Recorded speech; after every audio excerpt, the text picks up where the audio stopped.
Sir, నిన్న మొన్నటి వరకు వాలంటీర్లను వ్యతిరేకించిన మీరు తెలుగుదేశం పార్టీ వారు నేడు వాలంటీర్లకి రేపు పొద్దున్న వస్తే మేము ఖచ్చితంగా 10,000 రూపాయలు జీతం కూడా ఇస్తామనే ఒక మాటను తీసుకొచ్చారు, హామీని ఇచ్చారు. రేపు పొద్దున ఏ విధంగా వాలంటీర్ వ్యవస్థను మీరు ప్రజలకు సేవలు అందించే విధంగా చేయాలనుకుంటున్నారు? ఇప్పుడు వాలంటరీని మేము వ్యతిరేకించలా, వ్యవస్థని వ్యతిరేకించలా, వ్యక్తుల్ని వ్యతిరేకించాం. వ్యవస్థ వేరు, వ్యక్తులు వేరు. వాలంటరీ వ్యవస్థలో కొంతమంది వాలంటీర్స్ తాలూకా ప్రవర్తన ప్రజలకు ఇబ్బందికరంగా ఉంది అనేది మాట వాస్తవం. వాలంటీర్లు గంజాయితో దొరికిన వాళ్ళు లేరా? నాటుసారా కాసే వాళ్ళు లేరా? అలానే మందు బుడ్డీలు అమ్ముకునే వాళ్ళు లేరా? అమ్మాయిని టార్చర్ చేసిన వాళ్ళు లేరా?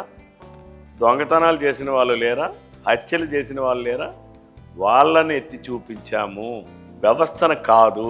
ఎప్పుడు కూడా ఒక్కొక్కసారి ఒక్కొక్క వ్యవస్థ వస్తుంది, ఆ వ్యవస్థ కొనసాగుతుంది. ప్రభుత్వాలు మారచ్చు, వ్యక్తులు మారచ్చు, ముఖ్యమంత్రి ఈరోజు ఒకరు ఉండొచ్చు, రేపు ఇంకొకరు రావచ్చు, కానీ వ్యవస్థ శాశ్వతం. చంద్రబాబు నాయుడు గారు తెలుగుదేశం పార్టీ తీసుకున్న నిర్ణయం వ్యవస్థను కొనసాగిస్తాం. జగన్మోహన్ రెడ్డి వెట్టి చాకరీ చేయించాడు. ఉపాధి హామీ కూలికి వెళ్ళినటువంటి ఆడబిడ్డకు కూడా 5,000 రూపాయలంటే వస్తుంది. వీళ్ళకి నెలకు 5,000 రూపాయలు ఇచ్చి వెట్టి చాకరీ చేయిస్తున్నాడు. వాళ్ళని ఏదో పార్టీ కార్యకర్తలు అనే భ్రమంలో పెట్టాడు వాళ్ళని. ఈరోజు ఎన్నికల కమిషన్ ఏమీ తప్పుడు నిర్ణయం కాదు. ఎవరు మాట్లాడారు? జగన్మోహన్ రెడ్డి ఒక సాక్షాత్ ఒక ముఖ్యమంత్రి వాలంటీర్లు సభ పెట్టి మీరందరూ పార్టీ కార్యకర్తలు, పార్టీ కోసం పనిచేయండి అని చెప్పాడు. ధర్మాన ప్రసాద్ గారు రెవెన్యూ మంత్రి, వారేం చెప్పారు? మీరందరూ ఏజెంట్లుగా ఉండాలి, మీరందరూ ప్రచారం చేయాలి, మీరందరూ జెండా పట్టుకోవాలని చేశారు. మరి ప్రభుత్వ విధి, ప్రభుత్వ ఉద్యోగులుగా ఉన్నటువంటి వాళ్ళు ₹1 తీసుకున్నా సరే వాళ్ళని పబ్లిక్ సర్వెంట్స్గా ట్రీట్ చేసేటప్పుడు మరి ఎన్నికల కమిషన్ నిబంధనల ప్రకారం వాళ్ళు జెండాలు పట్టుకోవచ్చునా, పార్టీ కార్యకర్తలుగా తిరగవచ్చునా, లేకపోతే ఇంటింటికి ప్రచారం చేయవచ్చునా? చేయకూడదు కదా. కానీ వాళ్ళు ఏం చేస్తున్నారు? ఒక ముఖ్యమంత్రి, మంత్రులు, ఎమ్మెల్యేలు అందరూ కూడా మీరు మా పార్టీ కార్యకర్తలని వాళ్ళని ట్రాప్ చేస్తున్నారు. మేము అందుకే చాలా సమావేశాలు చెప్పాం, మీరు వైసీపీ కార్యకర్తలు కారు. ఈరోజు వాళ్ళ మీద ఒత్తిడి తీసుకొస్తున్నారు, రాజీనామాలు చేయిస్తున్నారు. దేనికోసం రాజీనామా? అంగన్వాడీ వ్యవస్థ వచ్చింది, కొన్ని వేలాది మందిని మేము నియమించాం. అయితే మేము ఎన్నికలకు వెళ్ళినప్పుడు వాళ్ళు ఏమైనా రాజీనామాలు చేశారా? అది ఒక వ్యవస్థ.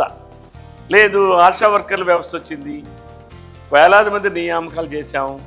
అయితే మేము ఎన్నికలు అయినప్పుడు మేమే నియామకం చేశాం కాబట్టి నువ్వు రాజీనామా చేయని ఎవరైనా రాజీనామాలు చేశారా? మధ్యాహ్న భోజన పథకం ఒక వ్యవస్థ వచ్చింది ఆనాడులో, దానికి ఎవరో పాపం అంటుండే వాళ్ళు నియమిస్తాం. అయితే వాళ్ళందరూ ఏమైనా రాజీనామాలు చేశారా? సార్, అలాగైతే రాజీనామా చేయకుండా ఉన్నారు చాలామంది వరకు. ఇప్పుడు సేమ్ ఒకవేళ రాజీనామా చేయకపోతే మీ ప్రభుత్వం వస్తే వాలంటీర్లను వారినే కొనసాగిస్తారా మీరు? కొనసాగిస్తాం, సందేహం ఎందుకు? ఉద్యోగం వద్దనుకుని వెళ్ళిపోయేవాడిని రాజీనామా చేయడం అంటే అర్థం ఏంటి? తనకు వద్దనుకుని వెళ్ళిపోయాడు, విడిచిపెట్టి వెళ్ళిపోయిన దాంట్లో స్థానాలను భర్తీ చేస్తాం, ఉన్నటువంటి వాళ్ళని కొనసాగిస్తాం. 5,000 రూపాయలు ఉన్నటువంటి జగన్మోహన్ రెడ్డి ఇచ్చినటువంటి ఆ వెట్టి చాకరీ నుంచి వాళ్ళకి విముక్తి కలిగించి 10,000 రూపాయలు శాలరీ పెంచుతాం. ఇప్పుడు మేము 10,000 రూపాయలు చేయడం అని అంటే దాని అర్థం వెట్టి చాకరీ నుంచి విముక్తి కలిగించడం. జగన్మోహన్ రెడ్డి లిటరల్గా ఈ ఆంధ్రప్రదేశ్ రాష్ట్రంలో వెట్టి చాకరీ చేయించాడు ఈ 4,60,000 మంది వాలంటీర్లతో. అసలు చట్టానికి వ్యతిరేకంగా వెట్టి చాకరీ చేయించిన జగన్మోహన్ రెడ్డి మీద కేసులు పెట్టాలి, చట్ట ప్రకారం జగన్మోహన్ రెడ్డి మీద చర్యలు తీసుకోవాలి. తప్పనిసరిగా రేపు అది మేము పరిశీలిస్తాం. వెట్టి చాకరీ చేయించుకునే హక్కు ప్రభుత్వానికి లేదు, చట్టాలు ఉన్నాయిగా.